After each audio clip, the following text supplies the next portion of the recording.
오늘도 주님 앞에 기쁨으로 찬양하며 나아가도록 하겠습니다. 주어진 오늘을 찬양하겠습니다.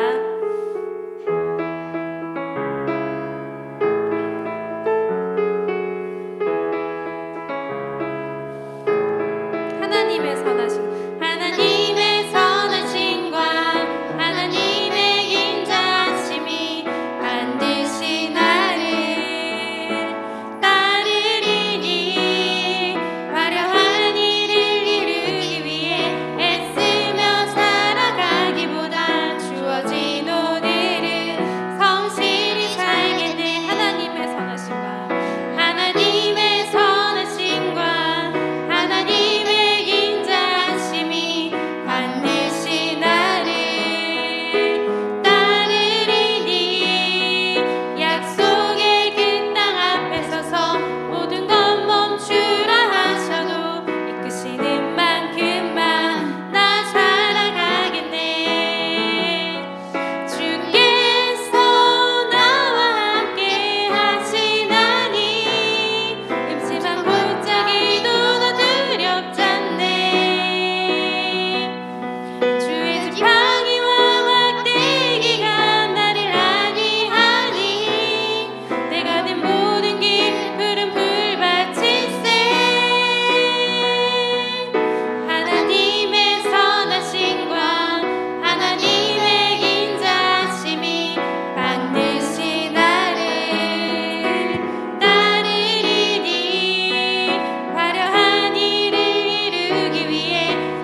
위해서 같이 기도하도록 하겠습니다.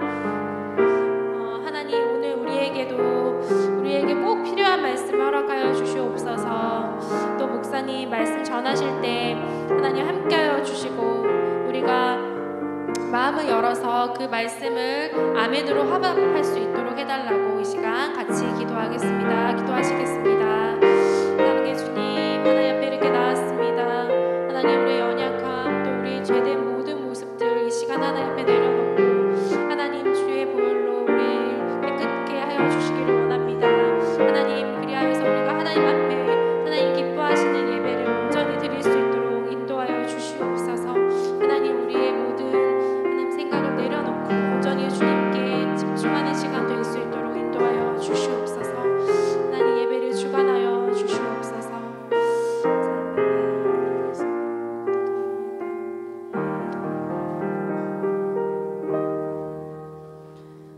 모두 자리에서 일어나셔서 임내송 찬양하도록 하겠습니다.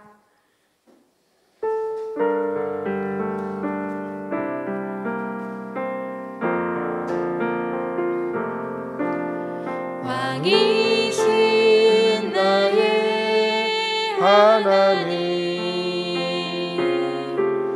내가 주를 높이고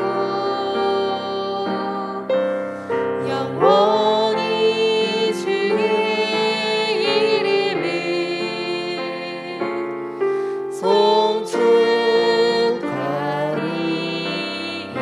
송축하리이다.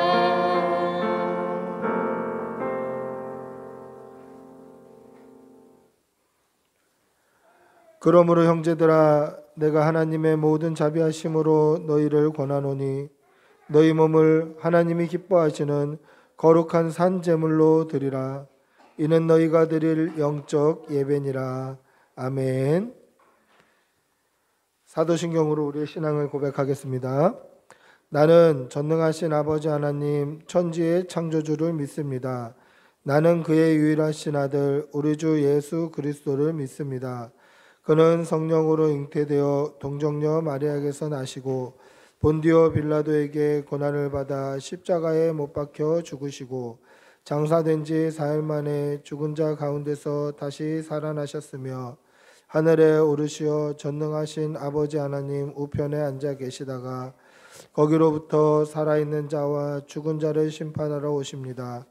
나는 성령을 믿으며 거룩한 공교회와 성도의 교제와 죄를 용서받는 것과 몸의 부활과 영생을 믿습니다. 아멘. 찬송가 15장 찬송하시겠습니다.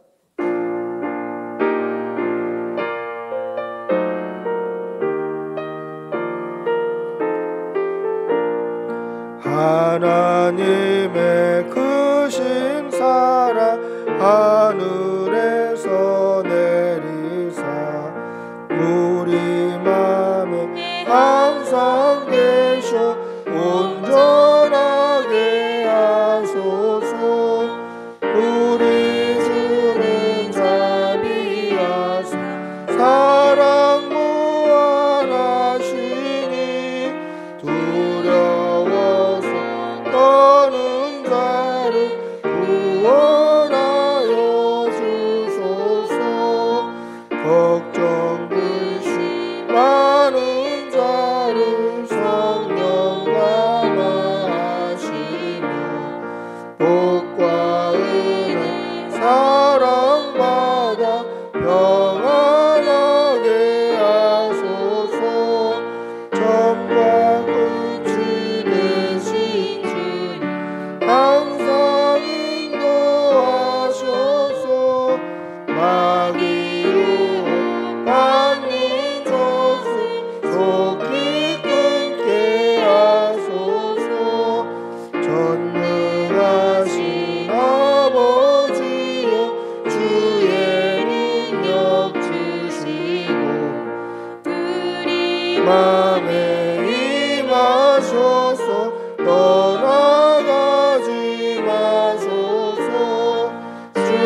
참회의 기도를 드리겠습니다. 사랑의 아버지 하나님, 오늘도 주의 전에 나와 예배할 수 있게 해주신 은혜 감사합니다. 오늘 지금 이 시간까지 우리가 지난날 지었던 우리의 죄를 용서하여 주시옵소서. 하나님의 말씀 따라 순종하며 살아가는 것이 성도의 당연한 삶인 줄 알면서도 말씀을 쫓아 살기보다 내 감정과 내 지식과 내 경험을 따라 살았던 우리의 지난날을 용서하여 주시옵소서. 하나님 앞에서도 항상 진실해야 하는 것을 알지만 진실하지 못하였고 외식하였고 하나님 앞에 온전히 서지 못하였던 것 용서하여 주시옵소서. 서로 사랑하라 말씀하셨는데도 사랑하지 못했으며 기도하기보다는 불평하고 원망하는 시간들이 더 많았음을 고백합니다. 주님, 우리의 죄를 깨끗게 하여 주시옵소서. 이 악하고 음란한 세상 속에서 세상과 구별되어 살지 못하고 세상과 똑같이 새 속에 물들어 살았던 우리의 죄를 용서하여 주시옵소서. 지금은 하나님과 나만이 하는 죄를 생각하며 묵묵히 참회의 기도를 계속합니다. 주님,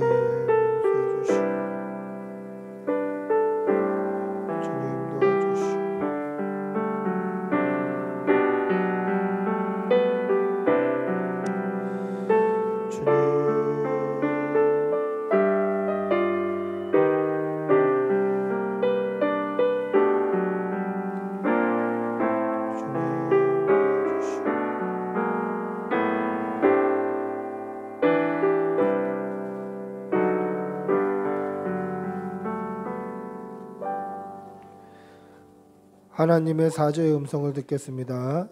만일 우리가 우리의 죄를 자백하면 그는 미쁘시고 의로우사 우리 죄를 사하시며 우리를 모든 불의에서 깨끗하게 하실 것이요. 아멘. 자리에 앉으시겠습니다. 찬송가 314장 찬송하시겠습니다.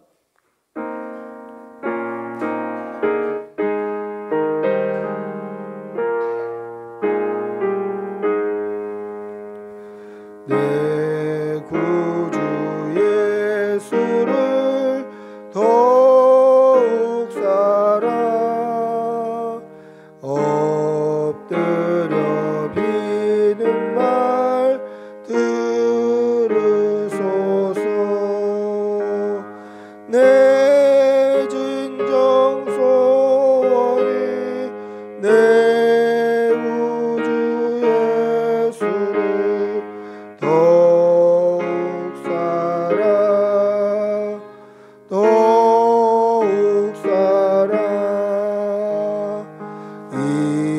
이전엔 세상 나 기뻤어도 지금 내 기쁨은 오직 예수. 나만 내비는 말 내 구주 예수를 더욱 사랑 더욱 사랑 이 세상 떠날 때 찬양하고 숨질 때 하는 말 이것일세. 나만 내비는 말 내 구주 예수를 더욱 사랑 더욱 사랑.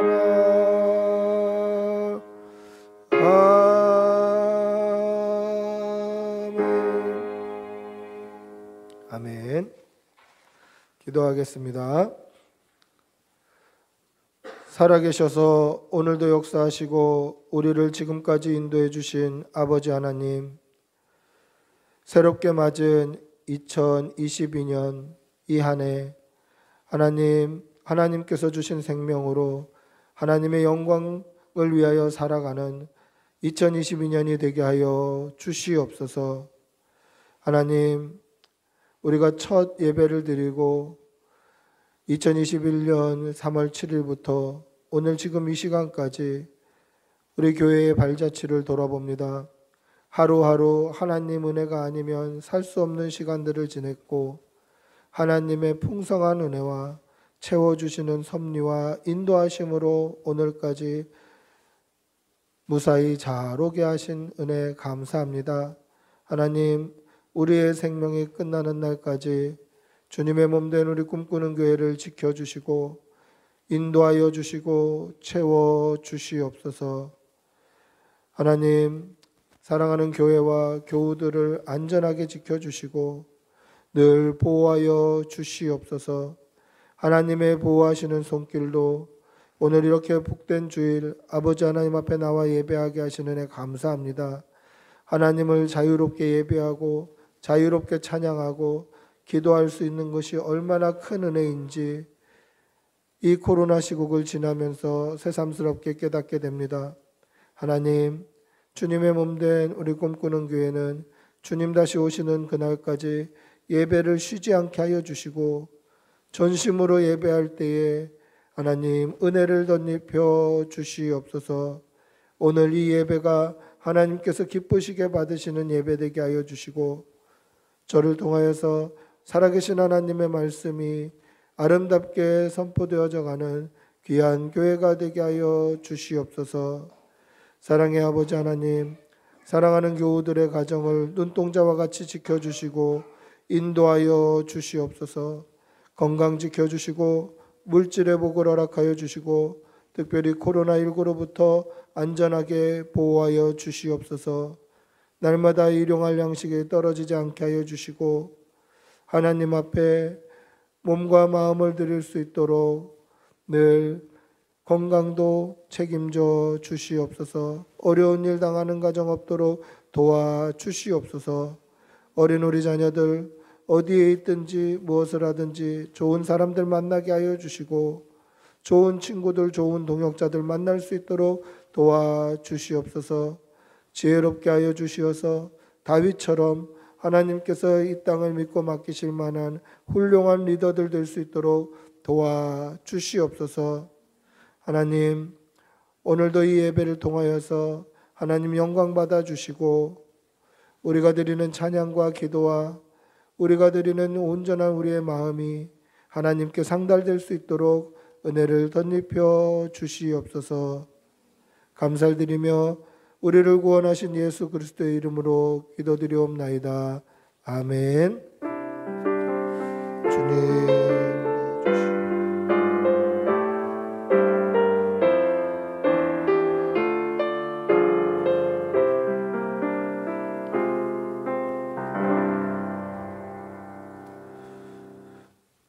하나님의 말씀 함께 보시겠습니다. 출애굽기 14장 13절부터 14절입니다.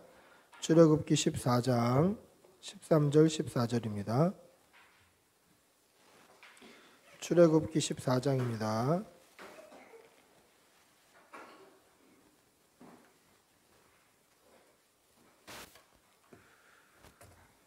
출애굽기 14장 13절부터 14절.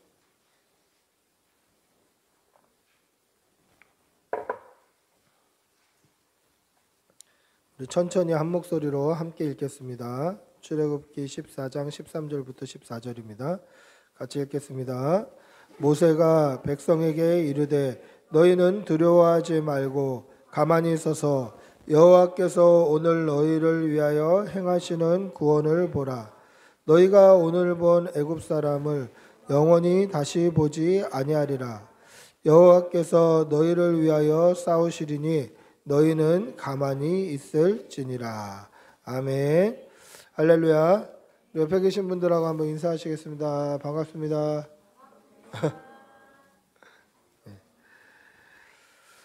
일본 속담에 이런 속담이 있습니다. 쥐도 궁지에 몰리면 고양이를 문다. 이게 한국 속담이 아니더라고요. 일본 속담이라고 하던데, 쥐도 궁지에 몰리면 고양이를 문다. 그 말이 뭡니까? 아무리 약하고 연약하고 뭐 순하고 이런 존재라 할지라도 극한의 상황이 되면, 더 이상 물러날 곳이 없으면 자신의 힘을 짜내서 공격성을 드러낸다라는 뜻이죠. 아무리 순하고 착한 사람도 너무 궁지에 몰아넣으면 이 사람도 공격성을 드러내는 거죠. 극한의 순간에 자신의 본능으로 팡 치고 나가는 거예요. 한 방을 날리는 겁니다. 때로는 이 속담을 긍정적인 의미로도 사용하기도 하는데요. 끝까지 포기하지 말아라 라는 의미로도 사용이 되더라고요. 그래서 뭐라고 얘기하냐면, 쥐도 궁지에 몰리면 고양이도 무니까 너도 한 방 날려, 뭐 이런 식으로 긍정적인 표현으로도 사용이 됩니다. 최후의 순간에는 믿을 게 너밖에 없다. 최후의 순간에는 다른 거 아무것도 믿을 게 없고 네 주먹 믿어라, 네 힘 믿어라. 그래서 한 번 빵 터뜨려라, 이렇게 이야기를 하는 것이죠. 어떻게 보면 인간의 본성이 극한의 순간에는 자신을 의지하는 거예요.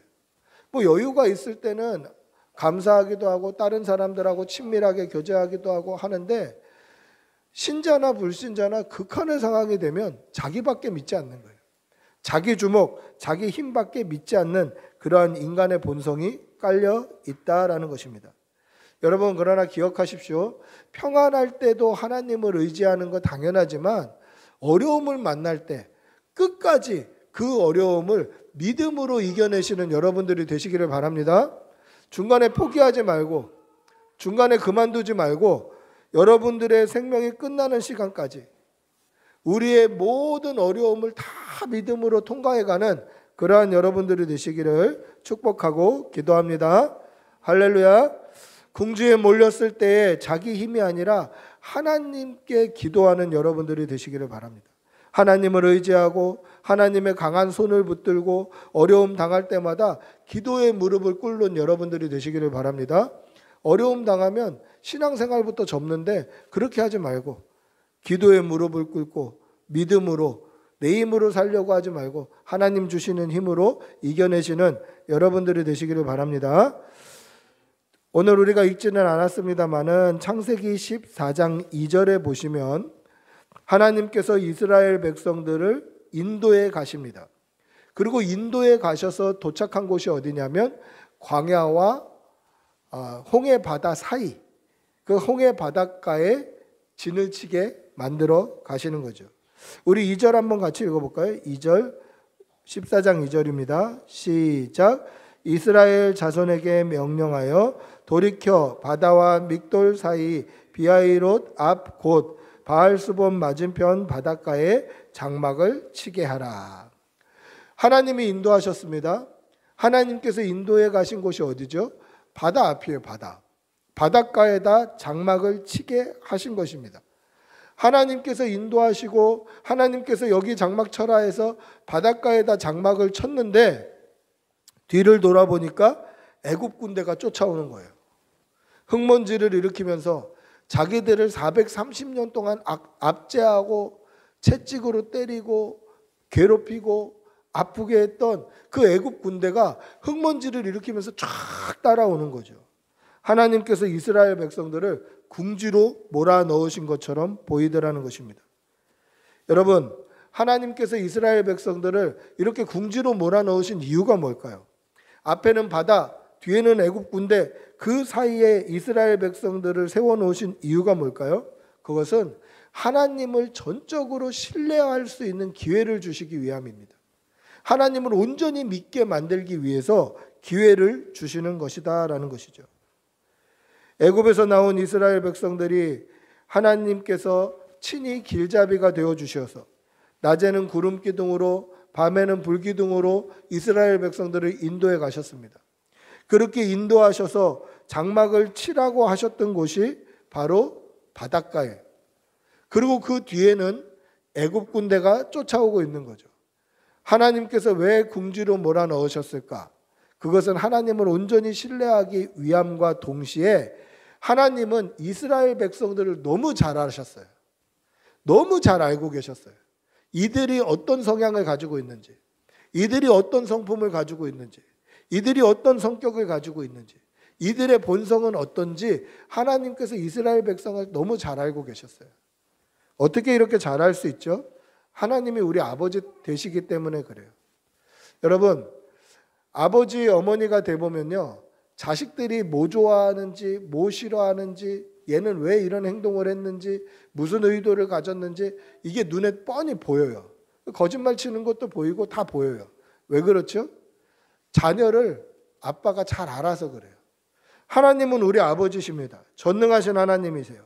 그렇기 때문에 이스라엘 백성들이 온전히 하나님을 신뢰하게 만들어야 되는데, 그 만들기 위한 과정으로 그들의 성품과 성향과 상황을 다 아셔서 맞춤으로 교육하고 계신다라는 것을 알 수 있는 것입니다. 오늘 출애굽을 한 이스라엘 백성들에게 하나님께서 구름 기둥과 불 기둥으로 인도하신 것은 하나님의 큰 배려예요. 두 가지 큰 배려를 느낄 수 있는데, 첫 번째 배려는 하나님께서 내비게이션이 되셔서 인도하셨다라는 거예요. 여러분, 이 애굽과 이스라엘 백성이 살아야 될 가나안 땅은 직선거리로 가면 굉장히 짧은 길이에요. 직선거리로 가면 아마 일주일도 안 돼서 도착할 수 있어요. 걸어서 가도. 천천히 걸어가도 애굽에서 가나안 땅은 그렇게 뭐 몇백 킬로 되는 그러한 먼 길이 아니에요. 그런데 애굽에서 가나안 땅으로 가는 그 길목에 누가 있냐면 블레셋이 있어요. 블레셋 하면 누가 생각나죠? 다윗과 싸웠던 골리앗이 생각나죠. 블레셋은 굉장히 호전적인 민족이고 강하고 군사력도 대단하고 힘이 좋은 사람들이에요. 이 블레셋 민족이 가운데 끼어 있기 때문에 만약에 가장 짧은 길로 가면 블레셋과 전쟁을 해야 돼요. 그런데 하나님께서 보시기에 이들은 성품이나 성향이나 연약하기 때문에 블레셋과 전쟁을 하게 되면 돌이켜 다시 애굽으로 들어갈 수 있다. 그래서 하나님께서는 배려를 해 가십니다. 구름 기둥으로 불 기둥으로 인도하셔서 블레셋을 피해서 돌아가게 만들어 가셔요. 이것은 하나님의 배려입니다. 하나님께서 전쟁을 피하시고 하나님께서 험한 길, 안 좋은 길들을 피해서 길잡이가 되어 주셨다라는 것입니다. 여러분, 이 하나님께서 오늘 저와 여러분의 아버지 되심을 믿으시기 바랍니다. 우리에게도 지뢰밭과 같은 여러 문제들이 있을 거예요. 그러나 하나님을 온전히 의지하면 더디 가는 것처럼 보이고 돌아가는 것처럼 보이지만 우리에게 가장 필요하고 좋은 곳으로 인도해 가신다는 것을 믿으시기 바랍니다. 하나님의 두 번째 배려는 낮에는 구름 기둥으로 밤에는 불 기둥으로 인도하셨다는 사실입니다. 여러분, 그냥 뭐 인도만 하려고 그러면 낮이나 밤이나 구름이든 불이든 한 가지만 가지고 해도 되지 않겠습니까? 뭐 밤에 잘 안 보이면 그냥 불기둥으로, 낮에는 불기둥도 잘 보일 테니까 불기둥으로 그냥 하나로만 쭉 인도해도 되는데 재료를 바꿔가면서 인도하셔요. 낮에는 구름기둥, 밤에는 불기둥. 이게 좀 의아하지 않습니까? 왜 그러셨을까? 여기에는 어떤 배려가 숨어 있을까? 여러분, 구름기둥, 불기둥이라는 거는요, 보통 이렇게 땅에 길게 이렇게 세워져 있으면 기둥이라고 안 해요. 탑이라고 그러죠. 탑. 다보탑, 석가탑, 돌탑, 그냥 탑이라고 그래요. 탑. 석주, 탑이라고 그래요. 그러면 기둥은 뭡니까? 기둥. 지금 우리 교회에도 기둥이 있죠. 지금 저기도 기둥이 있고 여기도 기둥이 있고, 그렇죠. 기둥이. 기둥은 뭐죠? 기둥은 이렇게 지붕이 있어야 돼. 지붕이 있어야 기둥이라고 그래요. 그냥 아무것도 없이 삐쭉하게 서 있으면 탑이라고 하는데, 그거를 오늘 구름 기둥, 불 기둥이라고 얘기했던 것은 구름 지붕, 불 지붕이 있었다라는 뜻이에요. 구름 지붕, 불 지붕이 있었다. 이게 왜 배려냐면 낮에는 구름 기둥으로 그늘을 막아주고 밤에는 불 기둥으로 따뜻하게 만들어 주셨다라는 거예요. 이게 우리나라에서는 잘 이해가 안 돼요. 우리나라는 뚜렷한 사계절이 있으니까 또 뭐 그런 것들이 잘 이해할 수 없습니다만은, 제가 요르단에 갔을 때 선교사님이 오리털 파카, 엄청 두꺼운 오리털 파카를 입고 저희를 맞이하러 나오신 거예요. 그런데 그때 제 차림은 반팔 티셔츠였어요. 그래서 물어봤어요. 선교사님 왜 이렇게 두꺼운 옷을 입고 오셨어요? 그랬더니 아침에 나올 땐 너무 추웠어요. 그러는 거예요. 그러니까 아침에는 거의 0도 가까이 떨어지고 점심에 제가 반팔 입고 있을 때는 한 16도, 17도 되는 거예요. 그러니까 일교차가 심해요. 그러다 보니까 낮에 더울 때는 구름으로 덮어서 그늘을 만들어 주시고 밤에 추울 때는 불로 덮어서 따뜻하게 히타를 틀어주시는 하나님의 배려가 있었다라는 것이죠. 여러분, 왜 하나님께서 이렇게 배려해 주십니까? 이것은 이스라엘 백성들의 성품, 그들의 성향, 그들의 연약함을 하나님께서 잘 알고 계셨기 때문에 그래요. 조금이라도 힘들면, 조금이라도 아프면, 조금이라도 어려우면, 조금이라도 부족하면 돌아가자. 애굽으로 돌아가자. 이렇게 할 것을 알았기 때문에 하나님께서는 이들을 맞춤으로 배려하고 계시더라는 것입니다. 이스라엘 백성들의 형편, 상황, 성향까지 잘 아시는 그 하나님께서 저와 여러분의 아버지 되심을 믿으시기 바랍니다. 그 말은 하나님께서 저와 여러분의 성향, 저와 여러분의 형편, 저와 여러분의 상황을 잘 아셔서 우리에게 필요한 것으로 공급해 주시는 분이다라는 것을 믿으시기 바랍니다. 우리에게 필요한 길로 인도하시고 우리에게 필요한 것으로 채워주신다라는 것을 꼭 기억하시는 여러분들이 되시기를 축복하고 기도합니다. 할렐루야. 이렇게 이스라엘 백성들의 형편과 상황과 성품, 성향을 잘 아시는 하나님께서 이스라엘 백성들을 홍해 앞으로 인도하셨어요. 그들의 성품과 성향과 상황을 잘 아시면 좀 좋은 길로 빨리빨리 피해서 위험한데 좀 건너서 그렇게 가나안 땅으로 빨리 인도하시는 게 아니라 그들을 홍해 앞으로 인도하시고 뒤에는 애굽 군대가 쫓아오게 만드셨다라는 거죠. 여러분 한번 보세요. 하나님이 인도하시는 그곳, 하나님께서 가라고 하신 그곳, 하나님께서 장막을 치라고 명령하신 그곳, 이것이 축복의 자리일까요? 아니면 저주의 자리일까요? 하나님께서 인도하신 그곳, 하나님께서 장막을 치라 하신 그곳이 살 길일까요? 죽을 곳일까요? 여러분, 우리는 여기에 대답하기가 좀 곤란하죠. 왜냐하면 살 길인 줄 알지만 우리는 그냥 푸른 초장과 실만한 물가로만 인도하셨으면 좋겠어요. 그래요. 그런데 보세요. 하나님께서 이스라엘 백성들을 홍해 앞으로 인도하셨어요. 앞에는 홍해가 가로막고 있고 뒤에는 애굽 군대가 쫓아와요. 그 사이에 인도하신 분이 하나님이셔요. 하나님이 인도하시는 곳은 그곳이 사망의 음침한 골짜기처럼 보일지라도 축복의 길이라는 것을 믿으시기 바랍니다. 하나님께서 인도하시고 가게 하신 곳, 하나님께서 멈추게 하신 곳, 하나님께서 장막을 치게 하신 곳은 하나님의 복이 있는 곳임을 믿으시기 바랍니다. 그런데 그 복을 깨닫지 못하면 어떻게 되죠? 불평하고 원망하게 되는 것이죠. 사는 길인데 죽는 길이라고 생각해요. 축복의 길인데 저주의 길이라고 생각해요. 그 이유가 무엇입니까? 앞에 홍해가 가로막고 있고 뒤에 애굽 군대가 쫓아오기 때문에 그곳이 결코 좋게 보이지 않는다라는 것이죠.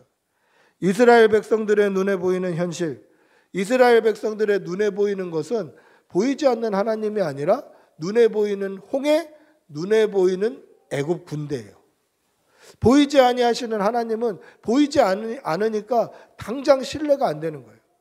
눈에 보이는 홍해, 바다가 넘실거리는 그 바다가 보이고 눈에 보이는 애굽 군대가 보이는 것이죠. 그래서 그곳을 죽는 자리라고 생각했어요. 그래서 이스라엘 백성들은 뭐라고 얘기합니까? 11절 12절에 보시면 광야에서 죽는 것보다 애굽 사람의 종으로 사는 게 좋겠다 이렇게 얘기해요. 야, 애굽에 공동묘지가 없어서 지금 우리를 여기까지 끌고 와서 개죽음 당하게 만드냐? 이렇게 얘기해요.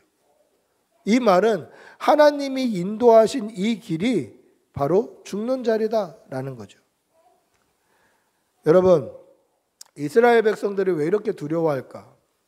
뭐 때문에 이렇게 두려워할까요? 그것은 이스라엘 백성들은 430년 동안 애굽 군대에게 압제당했던, 애굽 군대에 압제를 당했던 경험이 있었던 사람들이기 때문에 그래요. 채찍에 맞았고 괴롭힘을 당했고 굶주렸고 고된 일을 당했어요. 그러니까 430년 동안 누가 나를 계속 때렸어요. 그러면 이 사람이 지금 안 때린다고 해도 그 사람 앞에 서면 겁이 덜컥덜컥 나요. 가끔 인터넷에 보면 그런 글들이 올라와요.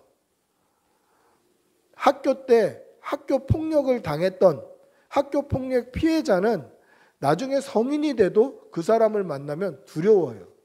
어렸을 때 자주 맞고 자주 괴롭힘을 당했기 때문에 두려워하는 거예요. 근데 학창시절 몇 년이 아니라 430년 동안 조상부터 계속 압제당하고 맞고 괴롭힘을 당했다. 그러면 얼마나 두려울까요? 그러니까 애국 군대가 쫓아오면 트라우마가 생기는 거예요. 또 맞겠다. 우리 또 죽겠다. 그래서 애국 군대를 보면 두려워할 수밖에 없다라는 것이죠. 하나님께서 애굽에 10가지 재앙을 내리시고 백성들을 인도하시고 그들의 모든 장자들이 죽는 것을 백성들은 다 눈으로 보고 경험했습니다. 그렇다면 하나님께서 10재앙으로 인하여서 이스라엘 백성들을 인도에 가시겠구나. 우리를 구원하시겠구나. 하나님께서 우리를 살려주시겠구나. 출애굽기 3장에 보면 백성의 부르짖는 소리를 하나님이 들으셨구나. 하나님께서 우리를 구원하시겠구나. 이렇게 믿어야 되는데 하나님께 구원받았다라는 기쁨이 채 가시기도 전에 우리가 죽었다라고 생각하는 거죠. 여러분, 하나님의 작정, 하나님의 계획, 하나님의 섭리, 하나님의 인도하심은 변함이 없다는 것을 기억하시기를 바랍니다. 하나님은 저와 여러분을 사랑하십니다. 할렐루야.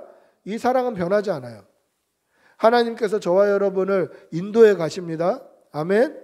이 하나님의 계획은 변하지 않는다는 거죠. 하나님께서 10재앙을 내리시고 구원하셨으면 이 구원 계획은 변하지 않는 거예요. 홍해 앞에 서 있던 뒤에 애굽 군대가 쫓아오던 눈에 보이는 것은 절망적일지 모르지만 하나님께서 우리를 구원하신다라는 이 구원 계획은 변함이 없는 거예요. 그런데 이스라엘 백성들은 보이지 않는 하나님보다 당장 눈에 보이는 애굽 군대와 홍해를 더 두렵게 했다라는 것입니다.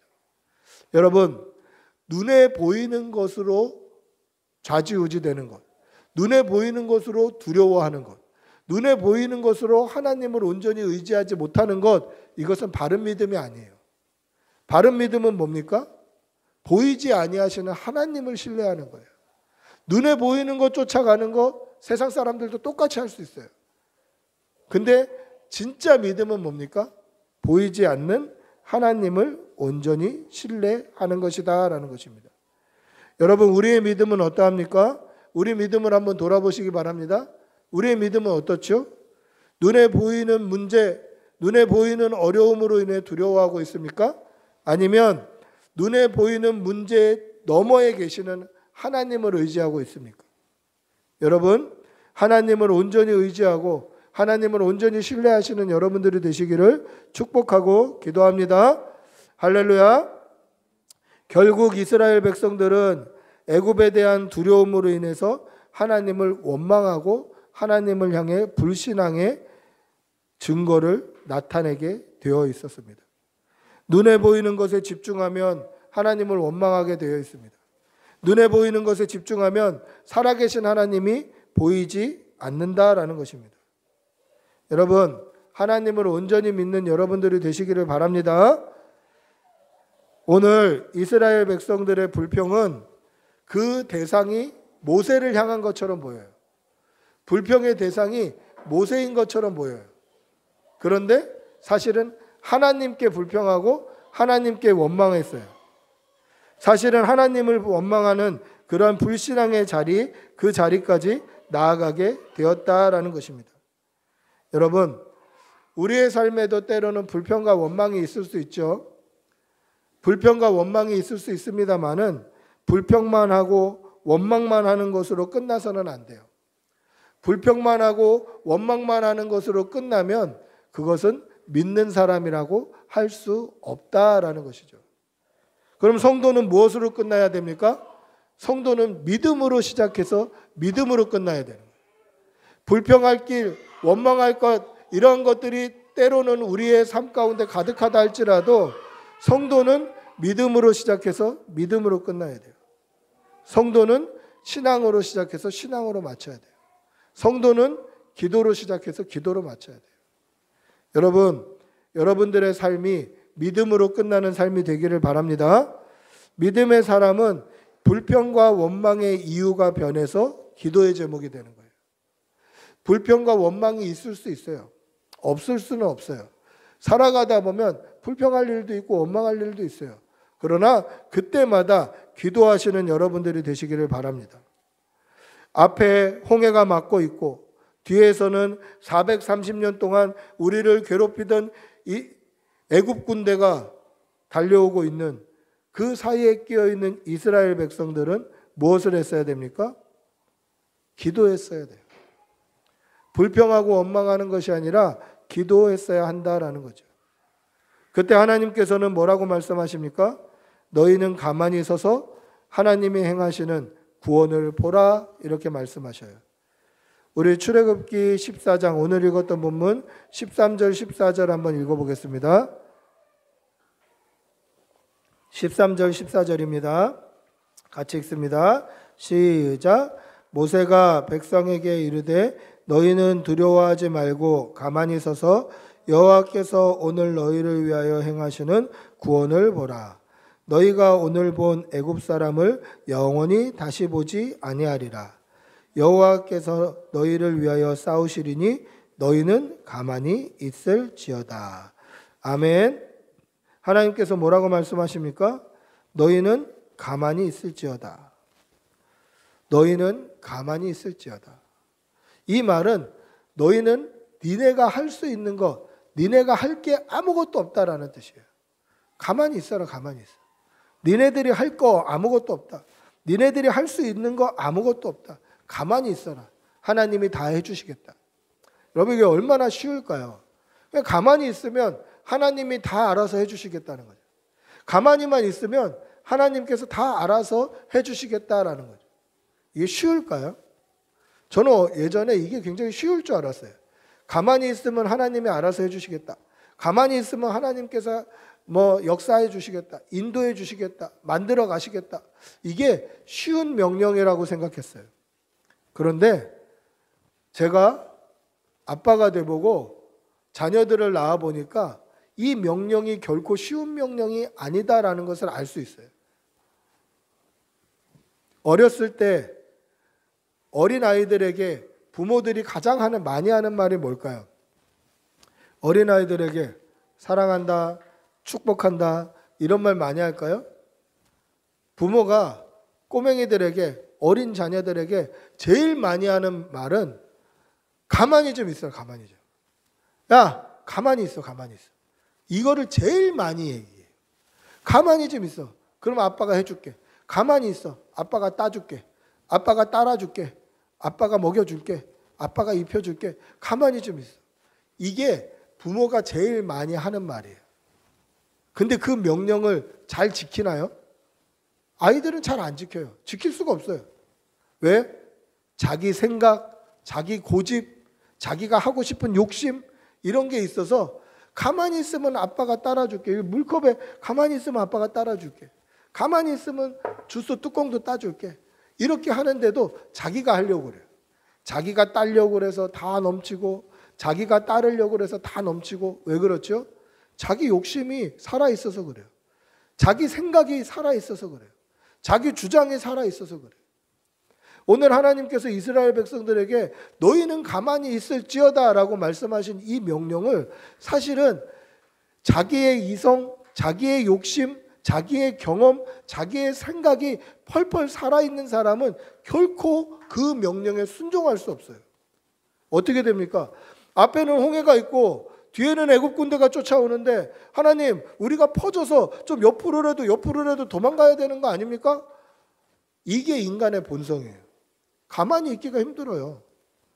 내 생각, 내 경험, 내 욕심, 내 교만함, 내 지식, 내 고집이 살아있어서 하나님이 말씀하시는 너희는 가만히 있을지어다 이 명령에 순종할 수가 없는 거예요. 그럼 하나님께서 너희는 가만히 있을지어다 라고 명령하신 이유가 뭘까요? 그것은 네 고집, 네 경험, 네 생각, 너 자신을 다 내려놔라 이 뜻이에요. 이제 너 의지하지 마라. 네 경험, 너의 고집, 네가 가지고 있는 욕심, 생각, 지식 다 내려놔라. 다 내려놔라.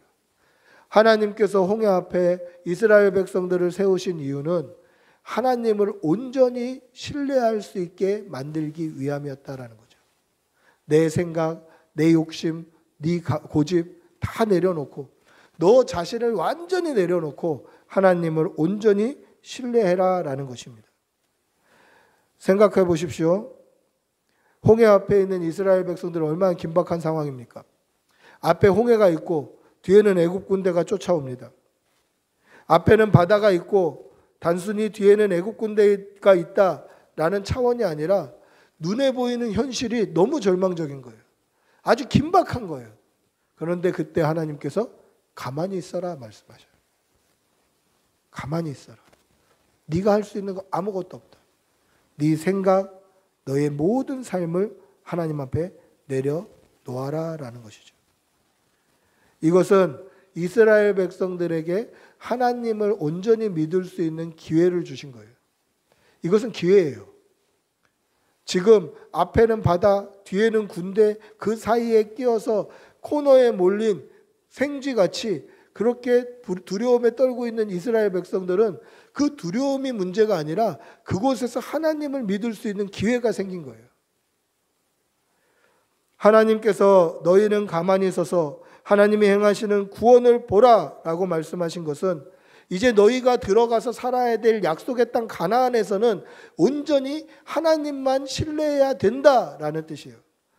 이제 이 홍해를 건너면 광야에서도 온전히 하나님을 신뢰해야 된다. 약속의 땅에서도 온전히 하나님을 신뢰해야 된다. 성도는 우리의 생명이 끝나는 날까지 온전히 하나님을 신뢰해야 된다라는 것을 말씀하고 계시는 것입니다. 여러분, 하나님을 믿는다라고 한다면 우리의 생각, 우리의 고집, 우리의 상식, 우리의 지식, 우리의 모든 것을 하나님 앞에 다 내려놔야 돼요. 그래야 하나님이 믿어져요.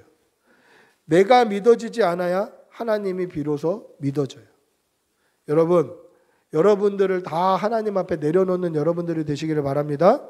하나님께서 오늘도 우리에게 너희는 가만히 있을지어다 이렇게 명령하셔요. 그 말은 쉬운 명령이 아니에요. 하나님께서 우리에게 철저하게 자기를 다 내려놓기를 원하시는 거예요. 철저하게 자기 자신을 믿지 않기를 원하시는 거예요. 철저하게 자기 자신을 신뢰하지 않아야 하나님을 신뢰할 수 있게 되는 거예요. 내가 믿어지지 않아야 하나님이 믿어지는 것입니다. 이 사실을 꼭 기억하시는 여러분들이 되시기를 바랍니다. 할렐루야. 말씀을 맺습니다. 오늘 우리가 살아가는 이 세상 역시 홍해가 가로막고 뒤에는 애굽 군대가 쫓아오는 것 같은 위기의 순간을 경험하는 그러한 시대입니다. 앞뒤가 꽉 막혀 있는 것처럼, 그래서 우리가 할 수 있는 일이라고는 아무것도 없는 것처럼 그렇게 보이는 시대를 살아갑니다. 그때 우리가 해야 될 게 무엇입니까? 하나님을 구하는 거예요. 기도하는 겁니다. 하나님을 구하고 기도할 때 하나님께서 피할 길을 열어주시는 거예요. 이스라엘 백성들은 앞에 홍해를 보고 절망했습니다. 그러나 앞에 홍해는 하나님이 함께 하시면 갈라지기 위해서 존재하는 거예요. 뒤에 애굽 군대를 보고 절망했습니다. 그러나 뒤에 애굽 군대 역시 하나님이 함께 하시면 그들로 통하여서 하나님이 영광 받으시는 거예요. 홍해에 다 수장되는 거예요. 그러니까 홍해는 갈라지기 위해 있는 거고 애굽 군대는 하나님의 영광을 위해서 있는 거예요. 우리 앞에 있는 문제, 우리 앞에 있는 어려움, 우리 앞에 있는 고난, 이 모든 것은 하나님의 영광을 위해, 하나님께서 우리를 살려내시기 위해 존재한다는 것을 믿으시기 바랍니다. 오늘 우리의 문제 앞에 온전히 자신의 힘을 빼고 전능하신 하나님을 온전히 바라보시는 여러분들이 되시기를 축복하고 기도합니다. 한번 같이 기도하겠습니다. 같이 기도할 때에 하나님, 우리가 온전히 우리 하나님만 의지하게 하여 주시옵소서. 하나님만 바라보게 하여 주시옵소서. 우리 주님의 이름 한번 부르고 같이 기도하겠습니다. 주여, 아버지 하나님 함께 하여 주시옵소서. 하나님, 오늘 이스라엘 백성들을 인도하신 하나님께서 우리를 인도하여 주시옵소서. 하나님께서 우리를 인도하여 주시고 우리를 섭리하여 주시고 역사하여 주시고 하나님께서 우리 안에 함께하여 주시옵소서. 믿음으로 살아낼 수 있도록 아버지 은혜를 베풀어 주시옵소서. 주님 도와주시옵소서. 주님 도와주시옵소서. 주님 은혜를 베풀어 주시옵소서. 아버지 우리를 인도하여 주시고 아버지 섭리하시고 역사하여 주시옵소서. 주님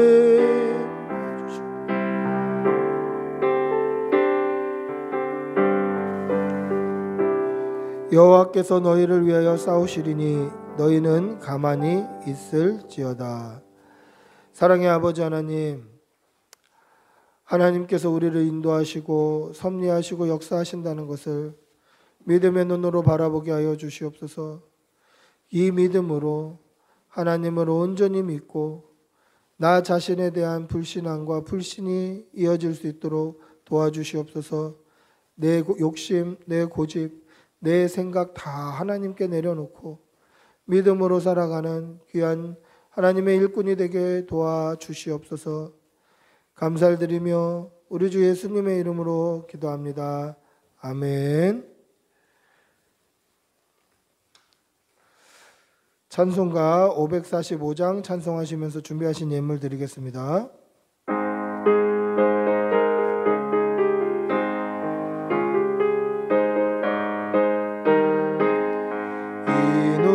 아무 증거 아니 배워도 믿음만을 가지고서는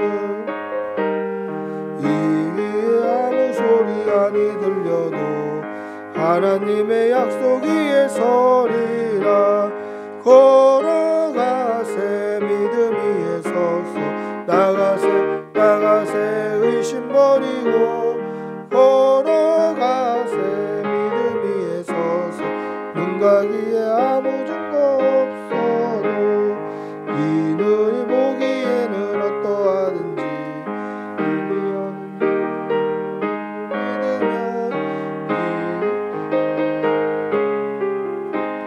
우리 소원 주 안에서 이루리. 걸어가세 믿음 위에 서서 나가세 의심 버리고 걸어가세 믿음 위에 서서 눈 가기에 아무 증거 없어도 주님의 거룩함을 두고 맹세한 주 하나님 아버지는 참 이쁘다. 그 귀한 모든 약속 믿는 자에게 능치 못할 무슨 일이 있을까. 걸어가세 믿음 위에 서서 나가세 의심 버리고 걸어가세 믿음 위에 서서 눈 가기에 아무 증거 없어도. 사랑의 아버지 하나님, 오늘도 좋은 날 주셔서 감사합니다. 하나님께서 주신 이 귀한 날, 또 빈손으로 나오지 아니하고 귀한 예물 올려드립니다. 예물이 쓰여지는 곳에 하나님의 나라가 서게 하여 주시고 드린 손길에는 천배의 복으로 하나님 갚아 주시옵소서. 물질과 건강과 모든 일터와 가정과 가족들 위해 하나님께서 넘치도록 복을 허락하여 주시옵소서. 감사를 드리며 우리 주 예수님의 이름으로 기도합니다. 아멘. 광고 말씀은 주보를 참조해 주시기 바랍니다. 우리 모두 일어나셔서 행복 1절 찬양하시겠습니다.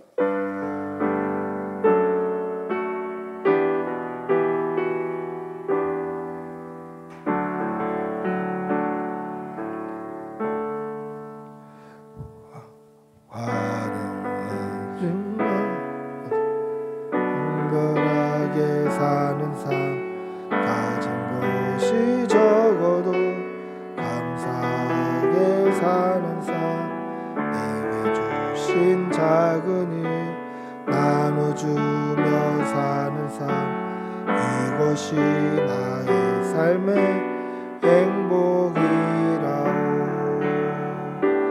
이것이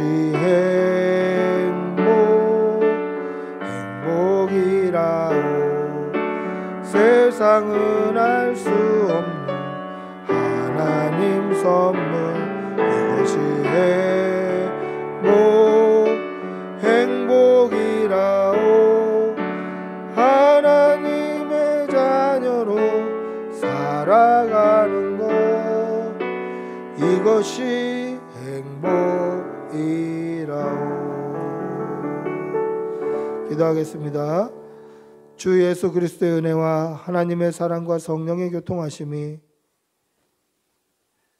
하나님 앞에 우리의 모든 것을 내려놓고 온전히 하나님만 신뢰하기를 다짐하는 여기 모인 모든 주의 백성들과 그 가정과 일터와 모든 가족 위에 지금부터 영원히 함께 있을지어다. 아멘.